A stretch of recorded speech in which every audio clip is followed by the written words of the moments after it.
दूसरे जिन्हें दोबारा जन्म मिलता है वे बाघ या सांप बन जाते हैं, लेकिन मैं एक झील के रूप में पुनर्जन्म लेता हूँ। खैर, सच कहूँ तो 2 मीटर से कम चौड़ा एक गड्ढा, बिल्कुल रेगिस्तान के बीच बैठा हूँ। अपना पानी लगातार वाष्पित होते देख रहा हूँ। मुझे एहसास होता है कि पूरी तरह से निर्जलित होकर मरने में मुझे देर नहीं लगेगी। जैसे ही निराशा छाने लगती है, अचानक मेरे दिमाग में एक सिस्टम पैनल पॉपअप हो जाता है। ये दिखाता है कि मेरे पास दो तरह के कौशल हैं: आध्यात्मिक वर्षा और जल बंधन। 100 ऊर्जा अंक शेष हैं और अपग्रेड के माध्यम से मैं एक पवित्र झरने वाली झील में विकसित हो सकता हूँ जो सब कुछ ठीक कर देती है। एक तात्विक झील जो हवा, आग, बिजली और गरज को नियंत्रित करती है, और एक दिव्य झील जो सब कुछ पर नियंत्रण रखती है। लेकिन जैसे ही मैं और आगे का पता लगाने वाला हूँ, सिस्टम लाल अलर्ट फ्लैश करता है। मेज़बान के पास वाष्पीकरण से मरने तक 12 घंटे हैं। मैं तुरंत सिस्टम के कार्यों से परिचित होने के लिए दौड़ पड़ता हूँ। आध्यात्मिक वर्षा मूल रूप से एक वर्षा कौशल है। यह झील के कवर किए गए क्षेत्र के भीतर बारिश कराता है और बारिश के पानी में आध्यात्मिक ऊर्जा होती है। यह आध्यात्मिक वर्षा जैविक विकास में बहुत मदद करती है। जल बंधन, जैसा कि नाम से पता चलता है, दुश्मनों पर काबू पाने के लिए पानी को नियंत्रित करता है। कौशल का उपयोग करने से ऊर्जा की खपत होती है। केवल 100 अंक मुझे 2 कौशल का उपयोग करने देते हैं। अधिक ऊर्जा कैसे प्राप्त करें, इसके लिए और अधिक अन्वेषण की आवश्यकता है, लेकिन स्पष्ट रूप से मेरे पास उतना समय नहीं है। एक झील केवल इसीलिए मर जाती है क्योंकि उसका जल स्रोत सूख जाता है। जब तक मैं खुद को सूखने से बचाए रखूं, मुझे मरना नहीं चाहिए। मैं तुरंत आध्यात्मिक वर्षा सक्रिय करता हूं।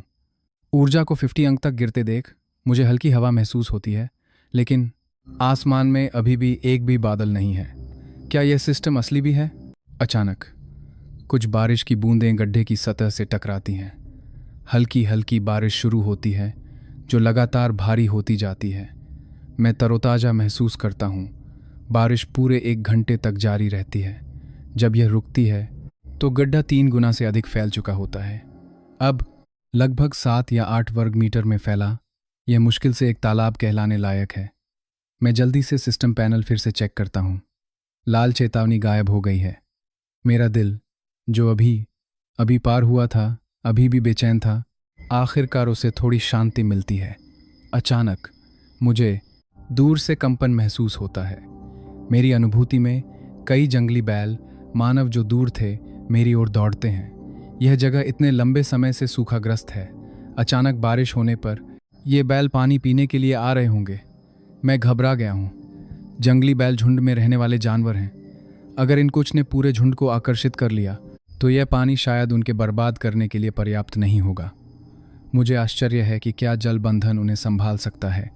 मुझे उनमें से एक को सबक सिखाने की ज़रूरत है ताकि दूसरे जानवरों को डराया जा सके और मेरी मेहनत से इकट्ठा किए गए पानी को बहने से रोका जा सके। जब पहला बैल कीचड़ से गुजरते हुए मुझ तक पहुंचता है तो एक सामान्य बैल से कहीं बड़ा मुंह मेरी ओर बढ़ता है। अचानक एक पानी की रस्सी निकलती है, बैल की गर्दन के चारों ओर कसकर लपेटती है और उसे पानी में खींच लेती है। बैल अचानक हमले के तहत हिंसक रूप से छटपटाता है, लेकिन उसकी गर्दन के चारों ओर बंधन केवल कसता जाता है, मजबूत होता जाता है। बैल व्यर्थ संघर्ष करता है। उसका संघर्ष उसके शरीर को कीचड़ में और गहरा ढंसा देता है। अंत में उसका पूरा सिर पानी के नीचे खिंच जाता है।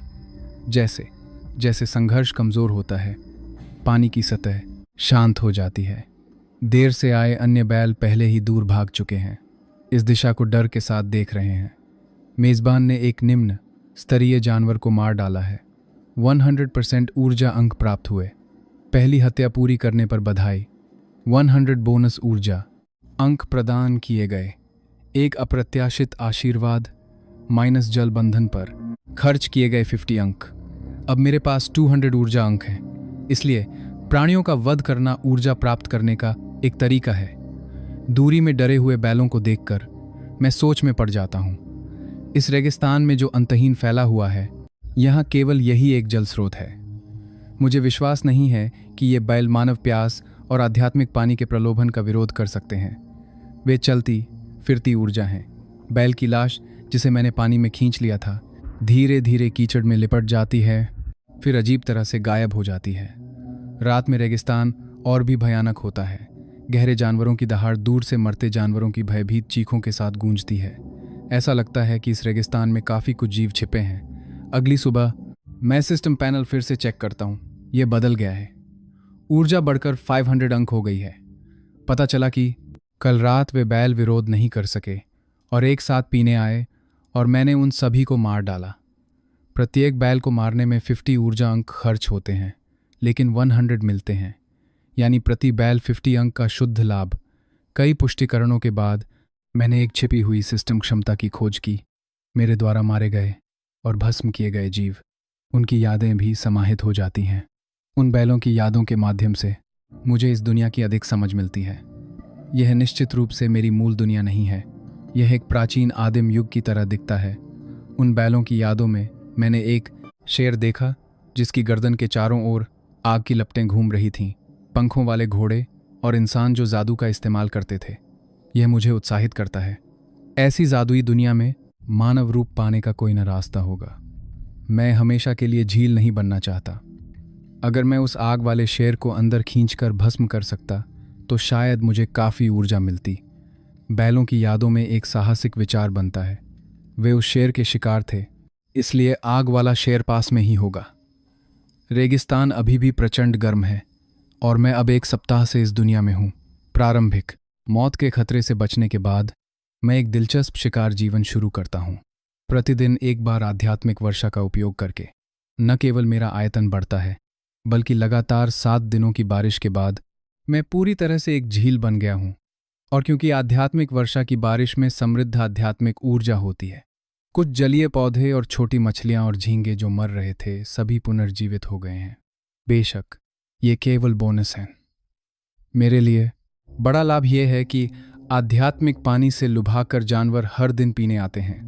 इन दिनों में मैंने 20 से कम जानवरों को नहीं पकड़ा है, जिनमें ज़्यादातर बैल हैं। छोटे जानवरों के लिए मैं कार्रवाई न करने का फैसला करता हूँ। एक रात एक गहरे काले रंग का जानवर चुपके से आता है। जिस क्षण उसका पंजा झील के पास कीचड़ को छूता है, मैं तुरंत उसे भांप लेता हूँ। यह एक शिकारी कुत्ता है, लेकिन स्पष्ट रूप से मेरी पुरानी दुनिया के शिकारी कुत्तों से अलग है।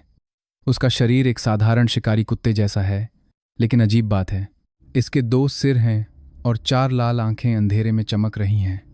समान रूप से हड़ताली इसके सामने के पंजे पर एक हड्डी की कील है, जो स्पष्ट रूप से उस तरह नुकीली है। जुड़वा सिर वाला शिकारी सतर्कता से अपने परिवेश को स्कैन करता है, कोई खतरा नहीं होने की पुष्टि करता है। यह पास आता है और पीने के लिए अपना सिर झुकाता है। स्वाभाविक रूप से मैं इसे जाने नहीं दे सकता।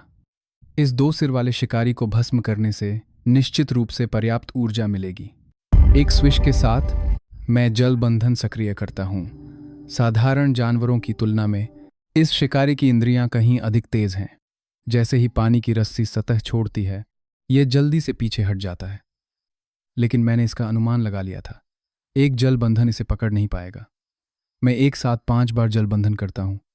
शिकारी पहली रस्सी को चकमा देता है, लेकिन अन्य चारों उसके चारों अंगों को कसकर बांध देती हैं। शिकारी घबराहट में संघर्ष करता है, लेकिन पूरी झील के खिंचाव के बल के साथ उसका शरीर कदम दर कदम पानी की ओर खिंचता जाता है। जैसे ही शिकारी झील में प्रवेश करने वाला होता है, उसकी लाल आंखें पानी में 2 लाल किरणें छोड़ती हैं। एक छपाक के साथ 2 फव्वारे फूट पड़ते हैं। यह हमला करने के बाद 2 सिर वाला शिकारी ढीला पड़ जाता है और मैं उसे आसानी से पानी में खींच लेता हूँ। उस हमले का पानी छिड़कने के अलावा मुझ पर कोई वास्तविक प्रभाव नहीं पड़ता है। पहला जादुई जानवर मारने पर बधाई। एक नश्वर स्तर एक जादुई जानवर का वध। 1000 ऊर्जा अंक प्रदान किए गए। मेज़बान के भीतर विशेष पदार्थ का पता चला। इसे परिष्कृत करें। मैं अभी भी 1000 ऊर्जा प्राप्त करने की खुशी में डूबा हुआ हूँ जब सिस्टम अचानक मेरे अंदर एक विशेष पदार्थ का उल्लेख करता है। सोचने के बाद मैं यह देखने के लिए इसे परिष्कृत करने का फैसला करता हूँ कि यह क्या है। शोधन पूर्ण। मेज़बान ने 2 टियर 1 हेलहाउंड सार परिष्कृत किए हैं। जानकारी को व्यवस्थित और अवशोषित करने के बाद 500 ऊर्जा अंक प्राप्त हुए। अंत में मैं समझ गया कि उस परिष्कृत करने का प्लस अर्थात 2 सिर वाले शिकारी को हेलहाउंड कहा जाता है, जिसे नश्वर स्तर एक जादुई जानवर के रूप में वर्गीकृत किया गया है। और उसकी मृत्यु से पहले वे दो लाल किरणें वास्तव में उसकी नेत्रगोलक थीं। सिस्टम की जानकारी के अनुसार इस दुनिया में जीव, चाहे जादुई जानवर हों या इंसान, ताकत के आधार पर नश्वर स्तर, उत्कृष्ट स्तर, महाकाव्य स्तर और दिव्य स्तर में विभाजित हैं। 4 प्रमुख स्तर, प्रत्येक 3 स्तरों में विभाजित, यह सिस्टम के स्तर के रैंकिंग से मेल खाता है।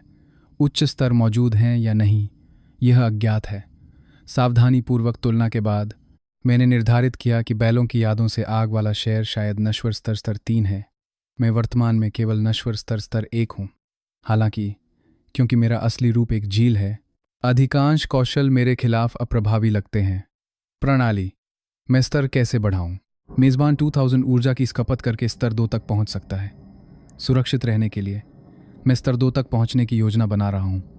उस आग वाले शेर से निपटने से पहले अपग्रेड करें। मैं आदेश देता हूं। एक कंपन के बाद झील कोहरे में ढक जाती है।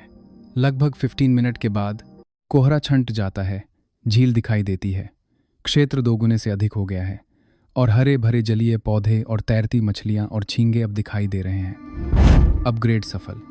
बधाई हो, मेज़बान ने नया कौशल हासिल कर लिया है। स्तर 1 जल भाला। यह अपग्रेड मुझे केवल 500 ऊर्जा अंकों के साथ छोड़ देता है, लेकिन मेरा आयतन फिर से बढ़ गया है और मैंने एक नया हमला कौशल हासिल कर लिया है। यहाँ तक कि मेरे भीतर के पौधे और जलीय जीवन भी लाभान्वित होते हैं, तेज़ी से बढ़ते हैं। जल भाला, जैसा कि नाम से पता चलता है, दुश्मनों पर हमला करने के लिए पानी के भाले बनाता है। प्रत्येक भाला 100% ऊर्जा अंक की खपत करता है। एक बार में अधिकतम 20 भाले बनाए जा सकते हैं। झील जितनी बड़ी होगी, भाले उतने ही अधिक संभव होंगे। यह देखकर मैं परेशान हूँ।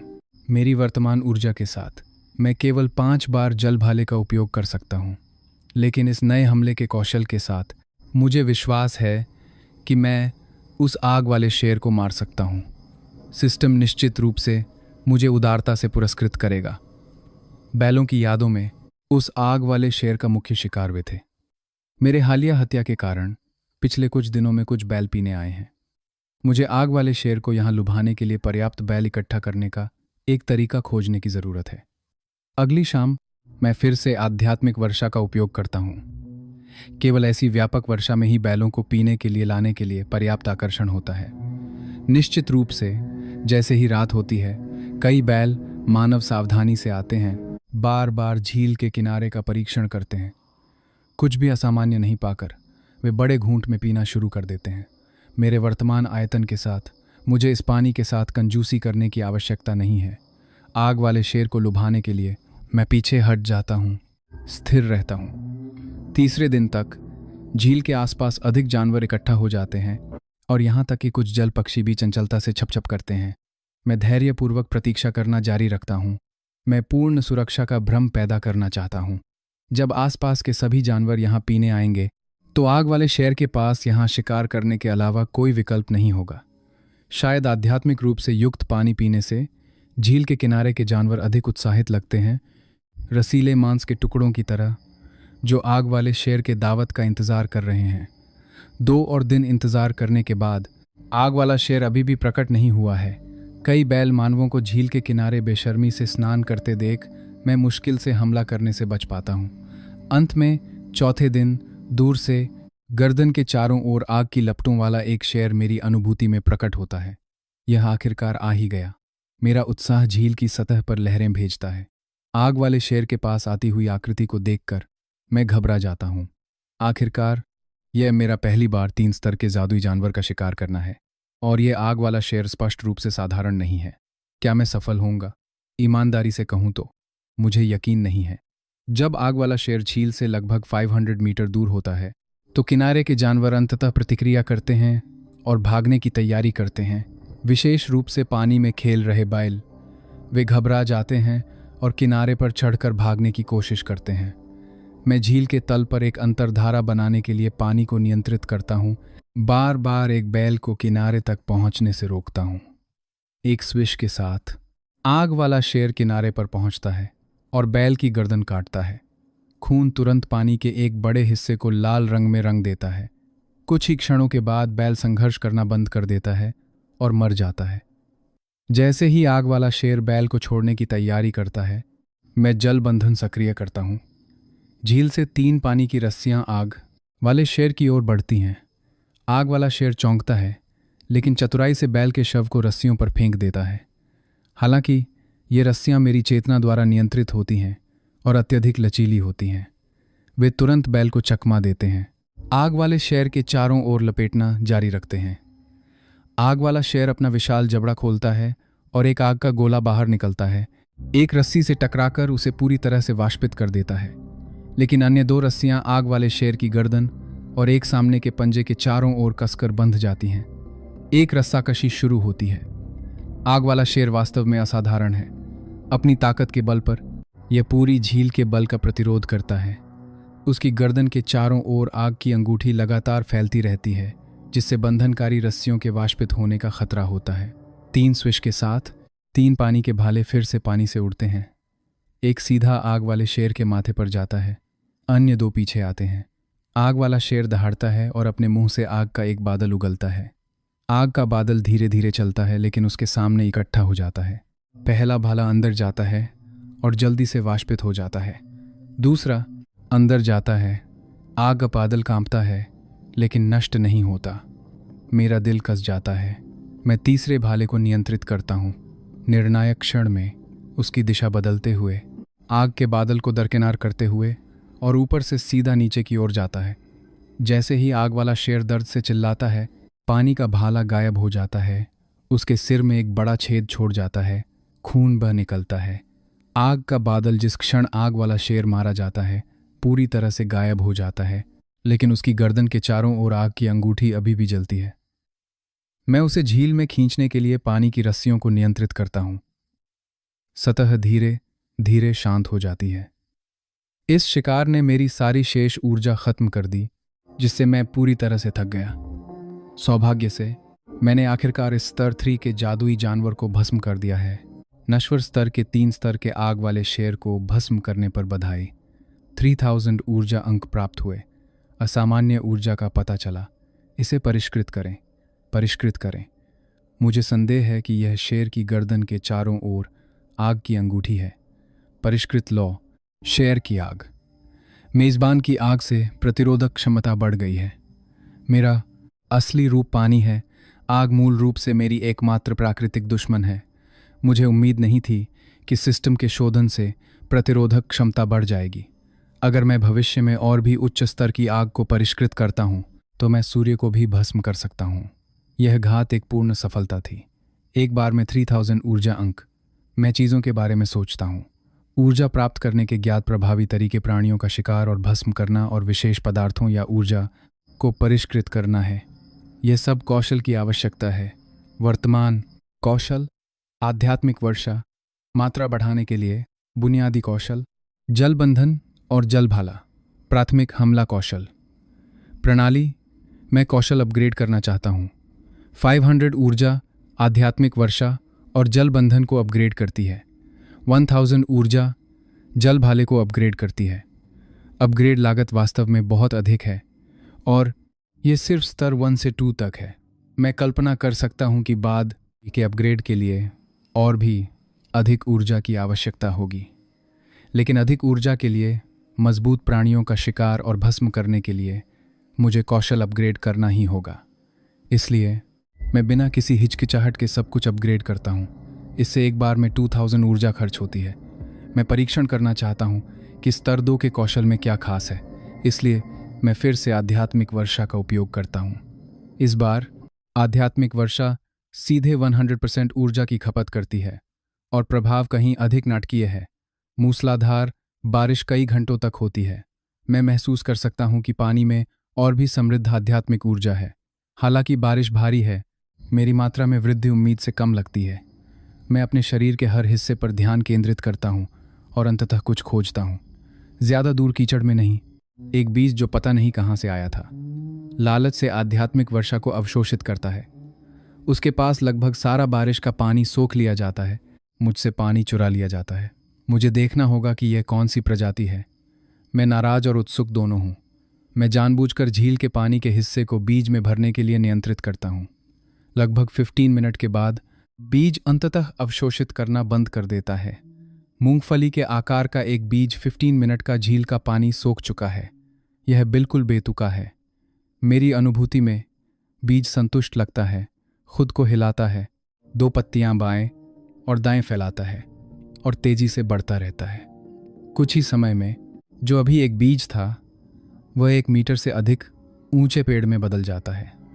और भी आश्चर्यजनक रूप से कीचड़ के नीचे 2 मीटर से अधिक लंबी जड़ें हैं जो उलझी हुई हैं और मेरी ओर बढ़ रही हैं। वास्तव में अतृप्त, मैं निर्णायक रूप से जल भाले का उपयोग करता हूँ। इसके नए उगे तने पर निशाना साधता हूँ। एक धमाके के साथ तना टूट जाता है। मुझे अपने दिमाग में हड्डी को ठंडा करने वाली प्रेतवाधित चीखें सुनाई देती हैं। कीचड़ के नीचे तेजी से बढ़ती जड़ें रुक जाती हैं। उत्परिवर्तित ब्लडथॉर्न पेड़ के साथ संबंध स्थापित करने पर बधाई। सहजीवन बनाने या सेवक के रूप में बांधने का विकल्प चुनें। ब्लडथॉर्न पेड़ में यह कार्य है। मुझे इसकी उम्मीद नहीं थी। विचार करने के बाद ब्लडथॉर्न पेड़ सामान्य रूप से एक आम रेगिस्तानी पेड़ है, लेकिन यह उत्परिवर्तित हो गया है, जिससे खुद को मजबूत करने के लिए रक्त और आत्माओं को भस्म करने की भयानक क्षमता प्राप्त हो गई है। पहले जब मैंने अन्य प्राणियों का शिकार किया था तो ब्लडथॉर्न बीज गुप्त रूप से उनके रक्त और आत्माओं को खिला रहा था। अब आध्यात्मिक वर्षा से सींचा गया, यह आखिरकार अंकुरित हो गया है। सिस्टम के संकेत का पालन करते हुए मैं उत्परिवर्तित ब्लडथॉर्न पेड़ के साथ सहजीवन चुनता हूँ। यह सावधानीपूर्वक विचार के बाद है। प्राथमिकता अधिक से अधिक प्राणियों का शिकार करना है ताकि ऊर्जा प्राप्त की जा सके और स्तर बढ़ाया जा सके। प्राणियों से रक्त और आत्माएं मेरे लिए बेकार हैं, लेकिन ये वास्तव में वही हैं जो उत्परिवर्तित ब्लडथॉर्न पेड़ को चाहिए। हम एक दूसरे के पूरक हैं। मैं अनुमान लगा सकता हूँ कि निकट भविष्य में मेरी मदद से ब्लडथॉर्न पेड़ एक भयानक अस्तित्व बन जाएगा। सहजीवन सफल। बधाई हो, मेजबान ने सहजीवन उत्परिवर्तित ब्लडथॉर्न पेड़ प्राप्त कर लिया है। 2000 ऊर्जा अंक प्रदान किए गए। नया कौशल, आत्मा लिंक प्राप्त हुआ। किसी भी प्राणी के साथ सीधे संवाद कर सकता है जिसके पास आत्मा है। जब मैं सिस्टम पैनल फिर से चेक करता हूँ तो कुछ बदलाव हुए हैं। मेरी जानकारी के बगल में एक नया खंड दिखाई देता है। प्राणी उत्परिवर्तित ब्लडथॉर्न पेड़, स्तर नश्वर, स्तर 2, कौशल, डार्कथॉर्न, रक्त पिपासु, आत्मभक्षण, चेतावनी। उत्परिवर्तित ब्लडथॉर्न पेड़ की बुद्धि बेहद तेजी से बढ़ती है और अत्यधिक दुष्ट है। कृपया सख्ती से अनुशासित करें। अभी पैदा हुआ और पहले से ही मेरे समान स्तर का है। वास्तव में असामान्य। जहां तक सिस्टम की चेतावनी का सवाल है, मैं चिंतित नहीं हूं। आखिरकार एक सहजीवन मुझे धोखा नहीं देगा। जहां तक इस बात का सवाल है कि क्या यह बुराई है या अच्छाई, ऐसे क्रूर वातावरण में अच्छाई बेकार है। मैं अपनी धारणा को नियंत्रित करता हूं। ब्लडथॉर्न पेड़ पर ध्यान केंद्रित करता हूं। ब्लडथॉर्न पेड़ खुशी की आत्मा तरंगें भेजता है क्योंकि यह भी पैदा हुआ है। इसकी आत्मा अभी भी कमज़ोर है और सामान्य रूप से मेरे साथ संवाद नहीं कर सकती है। यह केवल अस्पष्ट रूप से अवधारणाओं को व्यक्त कर सकता है, जैसे कि रक्त और आत्माओं के लिए इसकी लालसा। उस लड़ाई के बाद वे जानवर बहुत दूर भाग गए हैं। वे शायद काफ़ी समय तक वापस आने की हिम्मत नहीं करेंगे।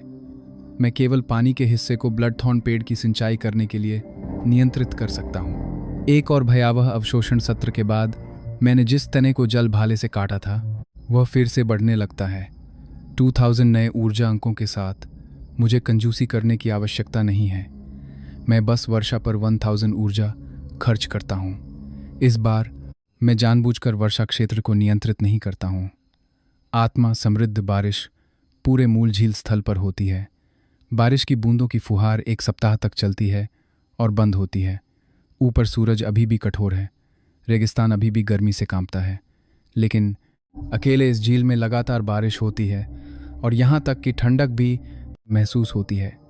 कई मृत पेड़ पुनर्जीवित हो जाते हैं और दूर के बीज अंकुरित हो जाते हैं। मृत्यु के इस रेगिस्तान में मेरा स्थान एकमात्र नखलिस्तान बनाता है।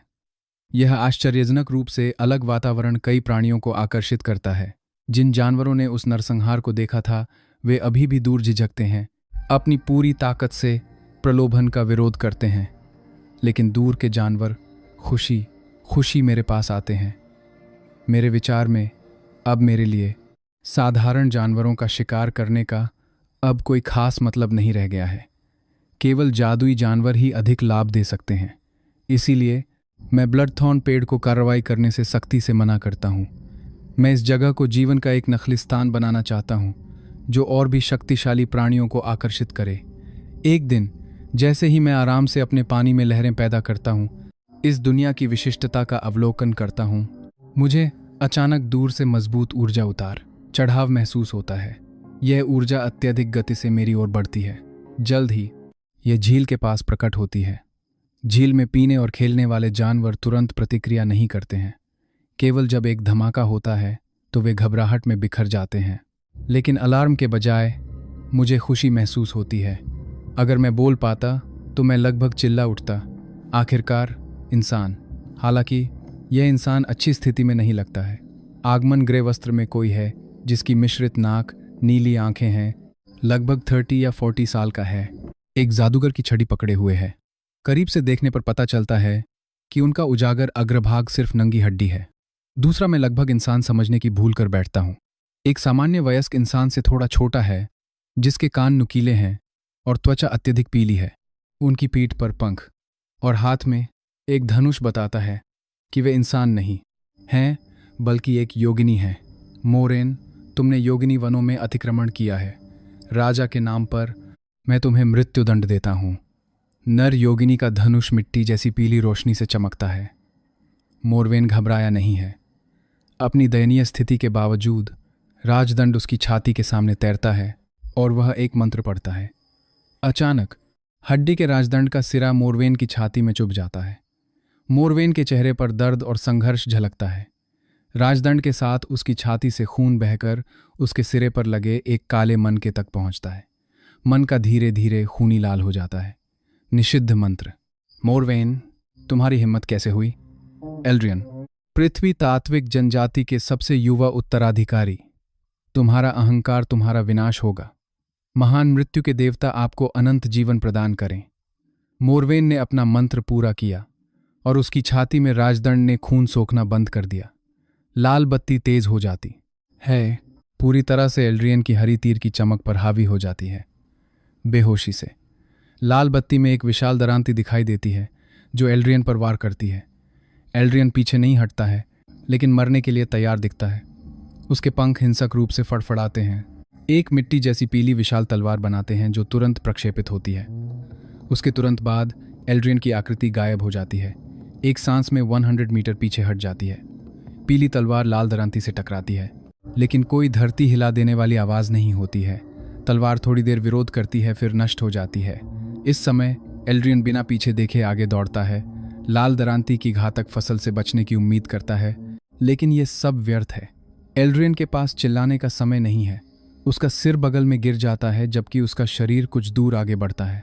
यह देखकर मोरवेन आखिरकार खड़े होने की ताकत खो देता है और जमीन पर गिर जाता है।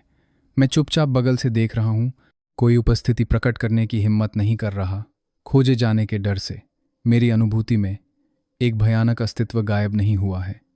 निश्चित रूप से एल्ड्रियन की कटाई के बाद मृत्यु पक्ष गायब नहीं होता है, बल्कि अपने ब्लेड पर एक आंख बनाता है। उदासीनता, भय, मृत्यु, ये ऐसे शब्द हैं जो कोई भी प्राणी इस आंख को देखकर सोचने से खुद को रोक नहीं सकता। मोरवेन आकाश में खूनी लाल दरांती को घबराहट में घूरता है। मुंह खुला है, लेकिन अवाक है। एक स्विश के साथ दरांती गायब हो जाती है और मोरवेन का सिर उसके शरीर से अलग हो जाता है। एल्ड्रियन की लाश से एक पीली रोशनी निकलती है, शून्य में टूट जाती है और गायब हो जाती है। दृश्य बहुत तेजी से बदलता है। मैं स्तब्ध हूँ। एक संक्षिप्त दिन के बाद मैं 2 बार जल बंधन करता हूँ। मोरवेन और एल्ड्रियन की लाशों को उनके धनुष और छड़ी के साथ पानी में खींचता हूँ। किसने सोचा होगा कि इस छोटी सी झील में कुछ छिपा है? मैं चौंक जाता हूँ। मैं कोई जीवन शक्ति भांप नहीं सकता। यह आवाज़ मोरेन की है। वह मरा नहीं है। वास्तव में मोरवेन की विक्षत लाश से मोरवेन का एक सिकुड़ा हुआ, मुश्किल से इंसानी संस्करण निकलता है। घटिया चूहे, मैं महान अंत के स्वामी का सेवक हूँ। तुम मेरी लाश का लालच करने की हिम्मत करते हो? वास्तव में एक चालाक नेक्रोमैंसर। वे आत्माओं में हेरफेर करने में सबसे कुशल हैं, ताकि निषिद्ध मंत्र का उपयोग करने के बाद वास्तव में उसकी आत्मा को संरक्षित किया जा सके। लेकिन उसकी उन्मत्त खोज को देखते हुए मोरवेन मेरी उपस्थिति का पता नहीं लगा सकता है। ब्लडथॉर्न की क्षमताओं का परीक्षण करने का समय। मैं डरा नहीं हूँ। अगर मोरवेन पूरी ताकत में होता तो शायद मैं उसे संभाल नहीं पाता, लेकिन अब सिर्फ एक आत्मा के रूप में मोरवेन मेरी आत्मा भक्षण करने वाले ब्लडथॉर्न पेड़ के सामने एक स्वादिष्ट मेमने की तरह है। ब्लडथॉर्न पेड़ की शाखाएं लहराती हैं। यह मुश्किल से खुद को रोक पाता है। एक नेक्रोमेंसर की आत्मा, कितना स्वादिष्ट भोजन। मेरे हमला करने के आदेश को प्राप्त करने पर ब्लडथॉर्न के तने पर कई डार्कथॉर्न अचानक झील के ऊपर मोरवेन की ओर उड़ते हैं। मोरवेन समय पर चकमा नहीं दे पाता और उसे कभी उम्मीद नहीं थी कि उसके पीछे का यह छोटा सा पौधा हमला करेगा। वह उन सभी की चपेट में आ जाता है। धिक्कार है चूहे, मैं भगवान की मूर्ति के सामने तुम्हारी आत्मा को टुकड़े टुकड़े जला दूंगा। मोरवेन पीड़ा में चिल्लाता है। उसकी आत्मा से बना शरीर लगातार आकार बदल रहा है, स्पष्ट रूप से भारी क्षति झेल रहा है। डार्कथॉर्न फट जाते हैं, मोरवेन की आत्मा को टुकड़ों में बिखेर देते हैं। एक शक्तिशाली नेक्रोमेंसर जो डॉन अभयारण्य के पीछा से बच गया था, जिसने एक बार पृथ्वी के एक योगिनी शाही उत्तराधिकारी को मार डाला था, अब मेरे सहजीवन द्वारा सहजता से नष्ट कर दिया गया है। ब्लडथॉर्न पेड़ उत्सुकता से एक जड़ फैलाता है। मैं उसे खून सोखने देता हूँ, लेकिन अभी तक उसे आत्माओं को भस्म करने की अनुमति नहीं देता हूँ। मुझे पहले सिस्टम के माध्यम से उनकी यादों को निकालने की ज़रूरत है। साथ ही सिस्टम द्वारा यादें निकालने के बाद आत्माएं शुद्ध होती हैं, जिससे ब्लडथॉर्न पेड़ के लिए उन्हें भस्म करना आसान हो जाता है। डिंग, एक उत्कृष्ट स्तर के स्तर 3 योगिनी शाही शव को प्राप्त करने पर बधाई। 2000 ऊर्जा अंक प्रदान किए गए। एक उत्कृष्ट स्तर के स्तर 2 डार्क जादूगर शव को प्राप्त करने पर बधाई। 1000 ऊर्जा अंक प्रदान किए गए। विशेष पदार्थों का पता चला। ड्रैगन बोन स्टाफ और योगिनी धनुष, उन्हें परिष्कृत करें। डिंग, शोधन सफल। 1000 ऊर्जा अंक प्रदान किए गए। सिर्फ लाशें लूटने से इतना समृद्ध इनाम मिलता है, मैंने यह कभी उम्मीद नहीं की थी। क्या इसका मतलब यह नहीं है कि मैं केवल प्राणियों की लाशें प्राप्त करके ऊर्जा प्राप्त कर सकता हूँ? यदि ऐसा है तो चीज़ें बहुत सरल हैं। मेरे दिमाग में एक बड़ी योजना बनती है। यदि सफल रही तो यह मुझे तेज़ी से ऊर्जा प्राप्त करने में मदद करेगी। उनकी यादों को अवशोषित करने के बाद आखिरकार मुझे इस दुनिया की स्पष्ट समझ मिलती है। जादूगर और योगिनी की यादें उन जानवरों और जादुई प्राणियों की तुलना में कहीं अधिक समृद्ध हैं, जिनके पास अधिक पूर्ण विश्व दृष्टिकोण है। इस दुनिया को अनंत काल क्षेत्र कहा जाता है, अत्यधिक अराजक, जहां सभी प्रकार के जीव और जटिल शक्ति संरचनाएं हैं। सबसे शक्तिशाली डॉन अभयारण्य है, जो डॉन के स्वामी की पूजा करते हैं, यह मानते हुए कि सभी प्राणियों को हमेशा प्रकाश में रहना चाहिए। मोरेन का छाया मंदिर अंत के स्वामी की पूजा करता है, यह मानते हुए कि मृत्यु अनंत जीवन प्रदान करती है। एल्ड्रियन के योगिनी भी एक शक्तिशाली जाति हैं। वे लंबे समय से योगिनी वनों में रहते हैं, शायद ही कभी बाहर निकलते हैं और किसी को प्रवेश करने की अनुमति नहीं देते हैं। अतिचारियों को अंतहीन पीछा का सामना करना पड़ता है। मोरवेन का शिकार डॉन अभयारण्य के जादूगर कर रहे थे। कहीं जाने के बिना उसे योगिनी वनों में छिपने के लिए मजबूर होना पड़ा, केवल एल्ड्रियन द्वारा खोजे जाने और पीछा किए जाने के लिए। मोरवेन का अंतिम मंत्र एक बलि मंत्र था, एक प्रकार का निषिद्ध मंत्र। एक बार डालने के बाद यह बहुत शक्तिशाली होता है, लेकिन मंत्र डालने वाले को अपने जीवन का बलिदान देना होता है। कुछ प्रकाश जादूगर या डार्क जादूगर कभी इस तरह के जादू का उपयोग करते हैं। मेरे लिए इस दुनिया में अभी भी कई अज्ञात चीज़ें हैं। मैं वास्तव में अभी भी बहुत कमज़ोर हूँ। अगर मोरवेन को निषिद्ध मंत्र का उपयोग करने के लिए मजबूर नहीं किया गया होता, अनिवार्य रूप से आपसी विनाश का कारण बनता। मेरी वर्तमान ताकत के साथ मैं शायद उनमें से किसी को भी संभाल नहीं पाता। अभी भी बहुत कमज़ोर। मैंने गहरी सांस ली। ये सिर्फ एक नेक्रोमेंसर और एक योगिनी राजकुमार थे। उससे भी अधिक शक्तिशाली डॉन अभयारण्य के बिशप और योगिनी राजा के बारे में क्या, या उससे भी अधिक भयानक डॉन के स्वामी और अंत के स्वामी के बारे में क्या? सौभाग्य से मेरे पास प्रणाली है। मुझे विश्वास है कि किसी दिन मैं देवताओं के समान ऊंचाई पर खड़ा होऊंगा। इस बार लगभग कोई प्रयास नहीं किया गया। मैंने 4000 ऊर्जा अंक प्राप्त किए हैं। अगले स्तर की प्रणाली के लिए बस पर्याप्त है। मैं स्तर की प्रणाली के लिए बढ़ाना चाहता हूँ। 4000 ऊर्जा काट ली गई। स्तर 3, झील में उन्नत होने पर बधाई। पहले से शांत झील का पानी उबलने लगता है। मेरा आयतन फिर से बढ़ता है, अब पूरी तरह से अपने पूर्व सूखे राज्य में बहाल 800 मीटर का दायरा। अब यह वास्तव में प्रभावशाली दिखता है। अपनी वर्तमान स्थिति से काफ़ी संतुष्ट हूँ। जब मैं पहली बार पहुंचा था उस छोटे से गड्ढे की तुलना में अब मैं वास्तव में एक बड़ी झील कहला सकता हूँ। अचानक ब्लडथॉर्न पेड़ आत्मा तरंगें भेजता है। मैं सिस्टम पैनल चेक करता हूँ। प्राणी उत्परिवर्तित ब्लडथॉर्न पेड़, स्तर नश्वर, स्तर 3। ब्लडथॉर्न पेड़ ने मेरे साथ स्तर बढ़ाया। ऐसा लगता है कि मोरवेन और एल्ड्रियन की आत्माओं ने इसे बहुत लाभ पहुंचाया है। गुरु, मुझे भूख लगी है। ब्लडथॉर्न पेड़ की बचकानी आवाज़ मेरी अनुभूति में प्रकट होती है। ब्लडथॉर्न पेड़ अब सीधे मेरे साथ संवाद कर सकता है। यह वास्तव में वही है जिसकी मुझे उम्मीद थी। हर दिन अकेले रहना, बात करने के लिए कोई नहीं। अगर यह जारी रहा तो मैं देवता बनने से पहले ही पागल हो जाऊंगा। समय बिताने के लिए मैं ब्लडथॉर्न पेड़ के साथ खेलता हूँ, उसे एक पिता की तरह बोलने का अभ्यास करने में मदद करता हूँ, जिसका बेटा अभी बोलना सीख रहा हो। आने के बाद के महीनों में निचले स्तर के जानवरों और कुछ जादुई प्राणियों के अलावा मैंने कोई संगठित जाति नहीं देखी है। मानव जनजातियों की तो बात ही छोड़िए, यह मुझे निराश करता है। बुद्धिमान जातियों से जुड़े बिना, केवल खुद पर निर्भर रहते हुए, कौन जानता है कि अगला अपग्रेड कब आएगा। जैसे जैसे झील फैलती है मेरी दृष्टि बढ़ती है, फिर भी मैं अभी भी नहीं देख सकता कि यह रेगिस्तान कहाँ समाप्त होता है। मुझे कुछ हद तक निराशा महसूस होती है। एक सुबह मैं ब्लडथॉर्न पेड़ के साथ बेकार खेलता हूँ।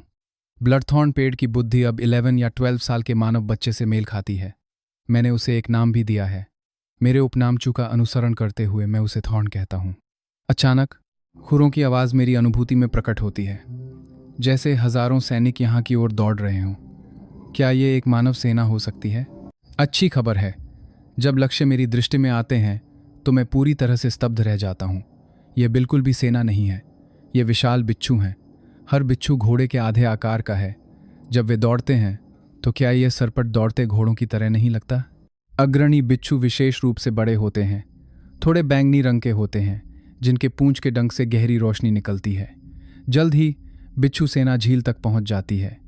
प्रमुख बिच्छू सेनापति के पीछे देखने के बाद सभी बिच्छू एक साथ रुक जाते हैं। बिच्छू सेनापति अपने सामने के पंजे से पीछे के कई बिच्छू सैनिकों की ओर इशारा करता है, उन्हें पीने का संकेत देता है। बिच्छू सैनिकों के सुरक्षित रूप से पीने और लौटने के बाद बिच्छू सेनापति सभी सैनिकों को जोड़े में पीने का निर्देश देता है। मैं रुक जाता हूँ। मेरी अनुभूति में यह बिच्छू सेनापति केवल स्तर 3 का है, पीछे वाले स्तर 2 के हैं और अन्य बिच्छू सैनिक केवल स्तर 1 के हैं। लेकिन इस तरह से अनुशासित बिच्छू सेना का गठन करना काफ़ी असाधारण है। मैंने पहले जिन जादुई जानवरों का शिकार किया है उनमें नश्वर स्तर के स्तर 3 के जीव शामिल हैं, लेकिन उनमें से किसी के पास इतनी उच्च बुद्धि नहीं थी। मैं उनके अगले कदम का निरीक्षण करने की योजना बना रहा हूँ। अगर मैं उन सभी को एक बार में भस्म कर सकता हूँ तो इन हजारों बिच्छुओं से काफ़ी ऊर्जा मिल सकती है। सभी बिच्छू सैनिकों के एक एक करके पीने के बाद बिच्छू सेनापति आखिरकार आगे बढ़ता है और बस अपना सिर पानी में डुबोता है। जैसे ही मैं अभी भी विचार कर रहा हूँ कि हमला करना है या नहीं, अचानक परिवर्तन होता है। दूर से एक गरज के साथ आवाज़ आती है जो बिच्छू सेना से भी तेज है। यह एक छिपकली सेना है। नेता भी स्तर 3 की आभा बिखेरता है। छिपकली सेना बिच्छुओं को घेर लेती है, उन्हें झील पर फंसा देती है। क्या यह एक पूर्ण पैमाने पर नस्लीय लड़ाई होने वाली है? यदि ऐसा है तो मैं उनके लड़ते समय लाभ उठा सकता हूँ। छिपकली सेना के उन्हें घेरने के बाद बिच्छू सेना थोड़ी देर के लिए घबरा जाती है। बिच्छू सेनापति के पास पीने का समय नहीं होता है और वह तुरंत अपना पंजा लहराता है, सेना को युद्ध चौकियों पर जाने का आदेश देता है। छिपकली सेना आगे बढ़ती है। बिच्छू सेना बार बार पीछे हटती है। कई बिच्छू पहले से ही आधे पानी में हैं। दोनों पक्षों के बीच तनाव चरम पर होता है, लेकिन मैं गौर से देखता हूं कि न तो बिच्छू पहले से ही आधे पानी में है सेनापति और न ही छिपकली सेनापति के पास हमला करने का कोई इरादा है। इसके बजाय उनके सामान्य रूप से आज्ञाकारी जादुई जानवरों के सैनिक नियंत्रण खोने के संकेत दिखाते हैं। दुश्मनों का सामना करने पर दोनों पक्षों को गतिरोध में देखकर एक विचार आता है, क्योंकि आप में से कोई भी हमला नहीं करेगा, मुझे आपकी मदद करने दो। एक स्विश के साथ झील से एक पानी का भाला निकलता है। 2 या 3 बिच्छू सैनिकों को भेदता है और फिर गायब हो जाता है। पहले से ही नुकसान में बिच्छू सेना अचानक पीछे से हंगामे से चौंक कर अराजकता में बदल जाती है। उन्मत्त रूप से झील से दूर भागते हुए परिधि पर छिपकली सेना ने उन्हें पूरी तरह से घेर लिया है। यह टक्कर दोनों जातियों के बीच युद्ध को पूरी तरह से भड़का देती है। दोनों सेनापति हैरान हैं, स्थिति को नियंत्रित करने के लिए हताश होकर आदेश जारी कर रहे हैं, लेकिन कोई फायदा नहीं हुआ। पहले से ही युद्ध में लगे हुए दोनों पक्षों के पास अब केवल युद्ध वृत्ति है, अब आदेशों पर ध्यान नहीं दे रहे हैं। अपने अधीनस्थों को रोकने के लिए दोनों नेता यहाँ तक कि उदाहरण के तौर पर कुछ को मार भी डालते हैं। बिच्छू और छिपकली की बढ़ती उन्मादी सेनाओं को देख रहे हैं। मैं कुछ हद तक हैरान हूँ। ऐसा लगता है कि इन दो जातियों के बीच गहरे बैर हैं। फिर से उन सेनापतियों को देख रहा हूँ जो अभी भी एक दूसरे से नहीं लड़ेंगे। मुझे स्थिति दिलचस्प लगती है। इतनी गहरी नफरत वाली दो जातियाँ, फिर भी उनके नेता बेताबी से संयमित लगते हैं, यहाँ तक कि लड़ने से डरते हैं। मैं केवल एक कारण सोच सकता हूँ कि वे कार्य करने की हिम्मत नहीं करते हैं। एक अधिक शक्तिशाली अस्तित्व उनके बीच युद्ध को मना करता है। कैसा अस्तित्व इतनी विशाल जातियों को डरा सकता है? मुझे तात्कालिकता का एहसास होता है। हील की विसंगति अंततः खोजी जाएगी, लेकिन मैं नहीं चाहता कि यह अभी हो, क्योंकि मैं अभी तक पर्याप्त मजबूत नहीं हूँ। हालांकि मेरा झील रूप मारना आसान नहीं है।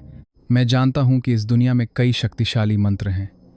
यह देखकर कि युद्ध अपरिहार्य है। दोनों सेनापति अभी भी एक दूसरे से नहीं लड़ते हैं, लेकिन एक साथ झील की ओर चलते हैं। उन दोनों ने अभी अभी झील से एक पानी का भाला निकलते देखा, जिससे बिच्छू सैनिक चौंक गए और युद्ध शुरू हो गया। दोनों जानवर सावधानी से झील के किनारे का निरीक्षण करते हैं, लेकिन कुछ नहीं पाते हैं। छिपकली सेनापति गुस्से में अपना विशाल झबड़ा खोलता है और हरा जहर उगलता है। जहर तेजी से सतह पर फैलता है। ये जो मछलियां और झींगे छूता है, वे तुरंत तैरने लगते हैं। पेट सफ़ेद हो जाता है। मैं स्थिर रहता हूँ। मैं सही अवसर की प्रतीक्षा कर रहा हूँ। अंत में बिच्छू सेनापति खुद को रोक नहीं पाता है। उसकी पूंछ का डंक लाल चमकता है। तुरंत दर्जनों हमलों में विभाजित हो जाता है और पानी में गोली मारता है, लेकिन पानी छिड़कने के अलावा अभी भी कोई प्रतिक्रिया नहीं है। दोनों जानवर हैरान हैं। न तो झील में किसी विशेष उपस्थिति को भांप पाते हैं और उनके जांच हमलों का कोई नतीजा नहीं निकला। बिच्छू सेनापति छिपकली सेनापति पर एक नज़र डालता है, उसे झील में प्रवेश करने का संकेत देता है।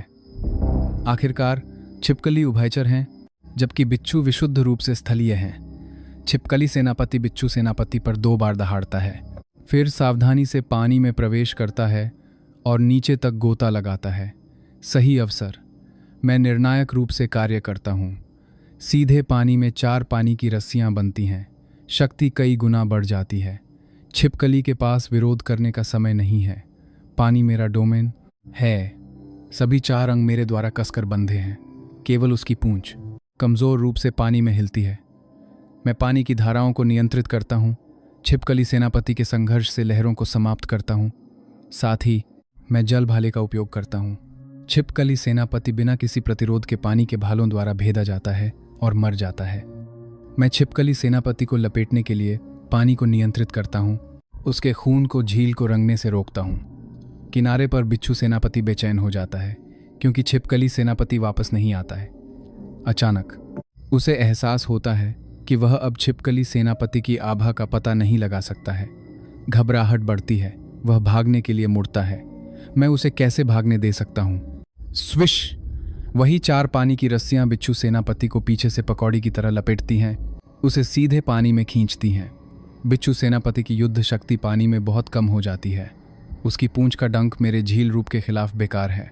आश्चर्य की बात नहीं, मैं एक ही पानी के भाले से उसकी जान ले लेता हूँ। इस प्रकार सबसे शक्तिशाली बिच्छू और छिपकली सेनापति दोनों मेरे द्वारा मारे जाते हैं। किनारे पर उग्र रूप से लड़ रही दोनों जातियां पहले ही आधे से अधिक हताहत झेल चुकी हैं। मैं झील के पानी को एक रिवर्स ज्वार में नियंत्रित करता हूँ। अभी भी लड़ रहे सभी बिच्छुओं और छिपकलियों को पानी में बहा ले जाता हूँ। फिर मैं लहरें उठाता हूँ और उन सभी को मार डालता हूँ। पानी में वे जादुई जानवर जो पहले से ही युद्ध से थक चुके हैं, जल्द ही तैरती हुई लाशें बन जाते हैं।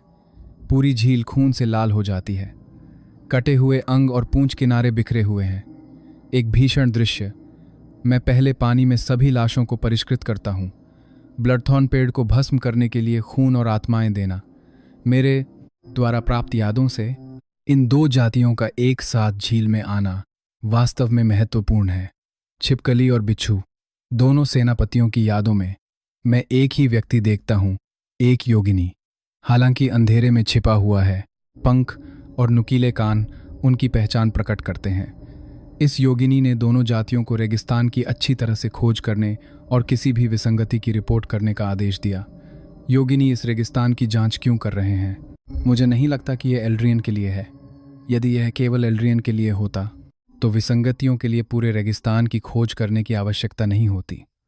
मुझे कुछ अपशकुन महसूस होता है। अभूतपूर्व संकट की भावना मुझ पर भारी पड़ती है। क्या मैं इतनी जल्दी फिर से योगिनी का सामना करूंगा? मुझे पहले से तैयारी करने की ज़रूरत है। पानी में लगभग 2000 लाशें हैं, साथ ही बिच्छू और छिपकली सेनापति जिन्हें मैंने मारा है। मैंने लगभग 20,000 ऊर्जा अंक प्राप्त किए हैं। जैकपॉट। युद्ध का मुनाफा वास्तव में सबसे अच्छा है। मैं खुशी से किनारे की ओर देखता हूँ, जहाँ 3 से 4000 लाशें बाकी हैं। यह विंडफॉल इतना अचानक है कि मुझे चक्कर आने लगता है, लेकिन मैं अपने लालच पर काबू रखता हूँ और किनारे पर लाशों को नहीं भस्म करता हूँ। पहली बार अपने ऊर्जा अंकों को 5 अंकों में टूटते देख मैं अपने पिछले जीवन में पहली बार 5 अंकों का वेतन कमाने से भी ज़्यादा खुश हूँ।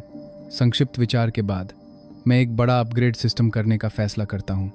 अपने स्तर को 5 तक बढ़ाएं और आध्यात्मिक वर्षा, जल बंधन और जल भाले सभी को स्तर 5 तक अपग्रेड करें। अपग्रेड सफल। नया कौशल प्राप्त करने पर बधाई। ज्वारीय बल झील की पूरी ताकत के साथ दमनकारी बल जारी कर सकता है। प्रत्येक उपयोग में 500 ऊर्जा खर्च होती है। सिस्टम पैनल फिर से चेक कर रहा हूँ। 20,000 से अधिक ऊर्जा घटकर केवल 5000 अंक रह गई है। अगले अपग्रेड के लिए 30,000 ऊर्जा की आवश्यकता होगी। वास्तव में जितनी आसानी से आता है उतनी ही आसानी से जाता है। ऊर्जा अंकों के साथ भी ऐसा ही है। लेकिन मुझे एक भयानक संदेह है कि क्या यह सच है। मुझे अपनी सारी ऊर्जा खर्च करनी होगी जो मुझे मिल सकती है, और फिर भी यह पर्याप्त नहीं होगी। चूंकि बिच्छुओं और छिपकलियों को योगिनी से आदेश मिले थे, निश्चित रूप से अन्य जातियों ने भी ऐसा किया होगा। इस रेगिस्तान की सभी जातियां शायद योगिनी के नियंत्रण में हैं। योगिनी के साथ टकराव अपरिहार्य है। बिच्छू और छिपकली सेनापति इस बार मेरी झील में आए क्योंकि उन्होंने विसंगतियों का पता लगाया और जांच करने आए थे। दुर्भाग्य से वे मुझसे टकरा गए। सौभाग्य से मेरे द्वारा उनसे निपटने से पहले उन्होंने रिपोर्ट नहीं की थी। यह मुझे तैयारी करने के लिए प्रतिक्रिया समय देता है और बहुत अधिक निष्क्रिय होने से बचाता है, क्योंकि मैं अपने दिमाग को इस स्थिति को तोड़ने के तरीके के बारे में सोचता हूँ। ब्लडथॉर्न पेड़ उन्नति की खबर भेजता है, उत्साह से मुझे बुलाता है। मैं देखता हूँ हे गाय, जो तना केवल 3 या 4 मीटर लंबा था, अब 10 मीटर से अधिक ऊंचा खड़ा है। वास्तव में एक बड़ा पेड़, कीचड़ के नीचे। जड़ें घनी रूप से उलझी हुई हैं। पूरा पेड़ अब मेरी झील के भीतर उगता है। सौभाग्य से थॉर्न को अब बड़ी मात्रा में पानी की आवश्यकता नहीं है, या मुझे नहीं पता कि मैं इसे बनाए रख सकता हूँ या नहीं। सिस्टम के माध्यम से थॉर्न की स्थिति की जांच कर रहा हूँ। यह भी नश्वर स्तर के स्तर 5 तक पहुँच गया है। कौशल नहीं बदले हैं, लेकिन यह याद करते हुए कि इसने अधिक व्यर्थ की आत्मा से कैसे निपटा, अपग्रेड किया हुआ ब्लडथॉर्न पेड़ निश्चित रूप से और भी भयानक होगा। गुरु, मुझे भूख लगी है। किनारे पर खाना खाना चाहते हैं? थॉर्न का खाना स्वाभाविक रूप से किनारे पर उन लाशों को संदर्भित करता है, लेकिन अब उनका उपभोग करने का समय नहीं है। मैंने उन्हें एक उद्देश्य के लिए रखा है, चूंकि कोई बिच्छुओं और छिपकलियों को नियंत्रित करता है। अगर ये 2 समूह गायब हो जाते हैं तो कोई जांच करेगा, अंततः मुझे ढूंढ लेगा। इसलिए मैं इन लाशों को आपसी नरसंहार की उपस्थिति बनाने के लिए छोड़ सकता हूँ। जांचकर्ता इस दृश्य को दोनों सेनापतियों के लापता होने के साथ देखकर संभवतः संदेह करेंगे कि वे जीवित जानवरों के साथ कहीं और भाग गए। अगर मैं अच्छी तरह से छिप जाता हूँ तो उनके पीछे की शक्ति झील पर बहुत अधिक ध्यान केंद्रित नहीं करेगी। साथ ही ये लाशें मांसाहारियों के लिए मुफ्त भोजन है। उन्हें जादुई जानवरों को आकर्षित करना चाहिए और मुझे अधिक ऊर्जा देनी चाहिए। संकट की गहरी भावना मुझ पर भारी पड़ती है। जब शिकार करने के लिए कोई जादुई जानवर नहीं होते हैं तो मैं भविष्य के विकास की योजना बनाते हुए अपने 3 आक्रामक कौशलों का अभ्यास करता हूँ और थॉर्न के साथ समन्वित युद्ध का भी अभ्यास करता हूँ। मैंने पाया कि आध्यात्मिक वर्षा के बाद उपयोग किए जाने पर मेरे 3 कौशल सभी को शक्ति बढ़ावा मिलता है। मेरा नया कौशल ज्वारीय बल थॉर्न के डार्क थॉर्न के साथ मिलकर असाधारण तालमेल रखता है। अपने खाली समय में मैं झील में उगने वाले पौधों और जानवरों का निरीक्षण करता हूँ। आध्यात्मिक रूप से युक्त पानी से पोषित झील में जीव असाधारण रूप से तेजी से बढ़ते हैं। तैरती मछलियों और झींगों को देखकर मैं सोचता हूँ, क्या मुझे भविष्य में झींगा सैनिकों और केकड़ा सेनापतियों को विकसित करना चाहिए? वह क्या है? मेरी अनुभूति में किनारे पर एक अजीब छोटा प्राणी दिखाई देता है। इसका रूप छिपकली जैसा है, लेकिन इसकी पीठ पर काले पंख हैं, जो मेरे पिछले जीवन में विदेशी फिल्मों के ड्रैगन की याद दिलाते हैं, बस बहुत छोटे हैं। इस दुनिया में आने के बाद से महीनों में मैंने जो जीव देखे हैं वे मेरे पिछले जीवन की तुलना में बहुत बड़े हैं। यहाँ तक कि बिच्छू भी घोड़े के आधे आकार के हो गए। लेकिन ये छिपकली मेरे पिछले जीवन की छिपकलियों से अलग नहीं है। अभी ये छिपकली एक बिच्छू के सिर में घुसने की कोशिश कर रही है। इन बिच्छुओं के शरीर पूरी तरह से कठोर बहिः कंकाल में लिपटे हुए हैं। अंदर जाना आसान नहीं है। फिर भी यह छिपकली बहुत कम प्रयास करती है। इसका पंजा एक बार खरोंचता है और एक छोटा सा छेद दिखाई देता है, फिर यह सीधे अंदर घुस जाता है। जल्द ही यह संतुष्ट होकर बाहर आता है। फिर यह अपना सिर उठाता है, सतर्कता से अपने परिवेश को स्कैन करता है और खुशी से एक और छिपकली की लाश की ओर बढ़ता है। इसकी छोटी आंखें बुद्धिमत्ता से चमकती हैं। यह दृश्य मेरी रुचि को बहुत बढ़ाता है। मैं चुपचाप जल बंधन करता हूँ। एक पानी की रस्सी जमीन के साथ साथ छिपकली की ओर फैलती है। जब छिपकली के सिर से बाहर निकलती है तो मेरी पानी की रस्सी पहले से ही इंतजार कर रही होती है। यह छोटे से शरीर को कसकर बांध देती है। छिपकली उन्मत्त रूप से मुड़ती है। उसके तेज पंजे रस्सी को खरोंचते हैं। इस बार उसने गलत अनुमान लगाया। पानी का कोई निश्चित रूप नहीं है। उसके छोटे पंजे चाहे कितने भी तेज क्यों न हो, वे पानी को कैसे काट सकते हैं। जैसे ही मैं चंचलता से इस अजीब छिपकली के साथ खिलवाड़ करने की तैयारी करता हूं, यह अचानक गायब हो जाता है। मैं हैरान हूं। पूरी तरह से अनुभव करते हुए मैंने पाया कि यह अचानक एक बिच्छू की लाश के अंदर छिप गया। यह कैसे मुक्त हुआ? यह लाश के अंदर कैसे घुस गया? मैं पूरी तरह से हैरान हूं। हवा में पानी की रस्सी अभी भी अपने बंधन का आकार बनाए रखती है, यह साबित करते हुए कि छिपकली ने बल से मुक्त नहीं किया। दिलचस्प। देखते हैं तुम कितनी बार भाग सकते हो। हार मानने से इनकार करते हुए मैं फिर से 4 या 5 पानी की रस्सियां बनाता हूं। एक साथ छोटी छिपकली को लपेटता हूं। यहां तक कि बिच्छू की लाश में छिपना भी बेकार है। निश्चित रूप से पकड़ी गई छिपकली फिर से गायब हो जाती है। ये अभी अभी पास में फिर से प्रकट हुई और मैंने तुरंत इसे भांप लिया। एक और पानी की रस्सी इंतजार कर रही है। लगातार 4 बार के बाद मैं आखिरकार देखता हूं कि छोटी छिपकली कैसे भागती है। जब भी मेरी पानी की रस्सी से बांधती है, इसके छोटे पंख फड़फड़ाते हैं और इसका शरीर स्विश के साथ दूसरे स्थान पर पहुंच जाता है। ये किसी प्रकार की स्थानिक जन्मजात क्षमता होनी चाहिए, लेकिन जाहिर तौर पर अपनी वर्तमान क्षमता के साथ ये लंबी दूरी तक टेलीपोर्ट नहीं कर सकता है। ये हमेशा पास में दिखाई देता है और दिशा को नियंत्रित करने में असमर्थ लगता है। छिपकली को ब्लडथॉर्न पेड़ के तने से टकराते देख मैं पहले से ही साजिश रच रहा हूं। ये जादुई छिपकली मानवीय रूप से अपने सिर को दोनों पंजों से रगड़ती है, अपने सामने के पेड़ को देखती है और उस पर चढ़ जाती है। इससे पहले कि वो शीर्ष पर पहुंचे, तने पर काले कांटे अचानक उसकी ओर दागे जाते हैं। छिपकली के 4 पंजे झपटते हैं और वास्तव में आमतौर पर अजेय डार्कथॉर्न को तोड़ देते हैं। ब्लडथॉर्न पेड़ गुस्से से कांपता है और छिपकली की ओर सभी दिशाओं से कई और कांटे दागता है। इससे पहले कि छिपकली प्रतिक्रिया कर पाती, मैं 2 बार हमला करता हूं। ज्वारीय बल का उपयोग करते हुए झील में विशाल लहरें उठती हैं। पूरी झील पलटने वाली लगती है। एक शक्तिशाली दबाव छिपकली की ओर बढ़ता है। छिपकली को सभी दिशाओं से अदृश्य बल महसूस होता है। अपने पंजे हिलाना तो दूर, इस बार उसके पंख भी नहीं फड़फड़ा सकते। डार्कथॉर्न इस समय आते हैं, लेकिन छिपकली के सामने रुक जाते हैं। मुश्किल से उसकी त्वचा को छूते हैं। छिपकली अपना अगला पंजा हिलाने के लिए संघर्ष करती है, एक विनती भरा इशारा करती है। इसकी बुद्धि इतनी उच्च देखकर और स्थानिक क्षमताएं हमेशा सर्वोच्च रूप से शक्तिशाली होती हैं, मैं इसे वश में करने का फैसला करता हूं। तभी सिस्टम बीप करता है। डिंग। ड्रैगन रक्त रेखा और स्थानिक क्षमताओं वाली एक ड्रैगन किन छिपकली को वश में करने पर बधाई। उच्च क्षमता, एक सेवक बांधें। सोचने की कोई जरूरत नहीं। स्वाभाविक रूप से मैं इस तरह के जादुई जानवर को मांसपेशियों के रूप में रखूंगा। बंधन सफल। 2000 ऊर्जा अंक प्रदान किए गए। प्राणी ड्रैगनकिन छिपकली। स्तर नश्वर स्तर स्तर 4। कौशल स्थानिक बदलाव पुनर्जनन ड्रैगन पंजा।